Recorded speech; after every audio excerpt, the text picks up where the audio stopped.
कोकणात एक आगळी वेगळी स्पर्धा पाहायला मिळते।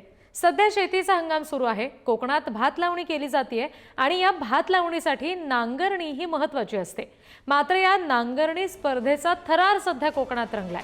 संगमेश्वर तालुक्यातील वाडावे सराड या गावातील पावसकरवाडीमध्ये ही अनोखी स्पर्धा भरली आहे। बळीराजा शेतकरी मंडळाच्या वतीने स्पर्धा घेतली गेलेली आहे। स्पर्धेत अनेक बैलजोड्या सहभागी झाल्या होत्या।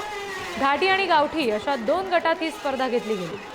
ही अनोखी स्पर्धा पाहायला, बैलांचा थरार पाहायला हजारोंच्या संख्येने इथे गर्दी झालेली। रक्षक मालप यांच्या ड्रोन मधून या नांगरणी स्पर्धेची ही विहंगम दृश्य आपल्या पुढारी न्यूजच्या प्रेक्षकांपर्यंत पोहोचवली गेली आहेत। तर या नांगरणी स्पर्धेचा नेमका थरार कसा होता हे सांगतात आमचे प्रतिनिधी राजन चव्हाण। संगमेश्वर मध्ये नांगरणी स्पर्धेचा उत्साह हा शिगेला पोहोचलेला आहे आणि आपण जर पाहिलं आता घाटी आणि गावठी प्रकारच्या दोन्ही बैलांची नांगरणी या ठिकाणी होताना दिसते आणि या नांगरणी स्पर्धेसाठी आता पंचक्रोशीतून तसेच दशक्रोशीतून या ठिकाणी प्रेक्षक वर्ग आलेला आहे। सामूहिक भात लावणीचा या ठिकाणी प्रोत्साहन देण्यासाठी ही स्पर्धेची जोड ठरली जाते। आपण दिवसातून पाहिलं अतिशय थरारक पद्धतीची ही स्पर्धा होताना दिसते आणि जवळपास या ठिकाणी कस लागलेला असतो हा बैलांचा, तसाच जो नांगर ओढणार असतो त्याचा देखील वेगाचा कस लागलेला असतो।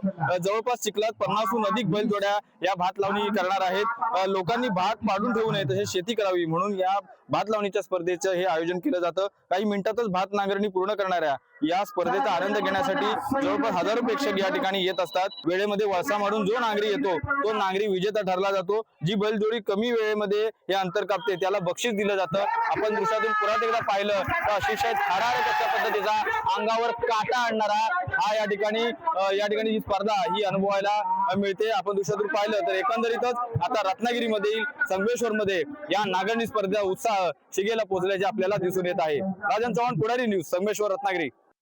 आज मी नांगरणी स्पर्धेच्या कार्यक्रमाच्या निमित्तानं आलो होतो। कोकण कशा पद्धतीनं स्वतःची पारंपरिकता जपते हे पुन्हा एकदा या स्पर्धेतनं निष्पन्न झालंय आणि त्याच्यामधला पुढचा एक अतिशय महत्त्वाचा सामाजिक मुद्दा आहे तो देखील मी आपल्याला सांगतो की आता ही नांगरणी स्पर्धा झाल्यानंतर त्याच्यामध्ये जी लावणी लावली जाईल आणि त्याच्यातनं जे काही धान्य मिळेल ते देखील सामाजिक कार्यासाठी उपलब्ध करून देण्याचं संयोजकांनी ठरवलंय।